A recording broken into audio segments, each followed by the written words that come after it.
புதுச்சேரியில் இன்று முதல் இருசக்கர வாகன ஓட்டிகள் ஹெல்மெட் அணிவது கட்டாயமாக்கப்பட்டது.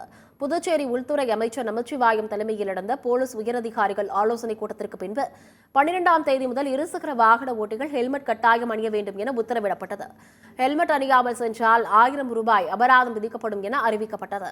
இதனையடுத்து போக்குவரத்து போலீசார் பள்ளிகள், கல்லூரிகள், முக்கிய சாலை சந்திப்புகளில் ஹெல்மெட் அவசியம் குறித்து இருசக்கர வாகன ஓட்டிகளுக்கு விழிப்புணர்வை ஏற்படுத்தி வந்தனர்.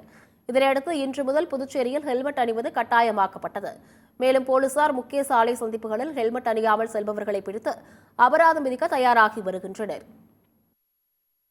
12ஆம் தேதியிலிருந்து கட்டாயமாக வாகன ஓட்டிகள், முதலிலே வாகனம் ஓட்டுபவர்கள் தலைக்கவசம் அணிய வேண்டும் என்று கேட்டுக்கொள்ளப்படுகிறார்கள்.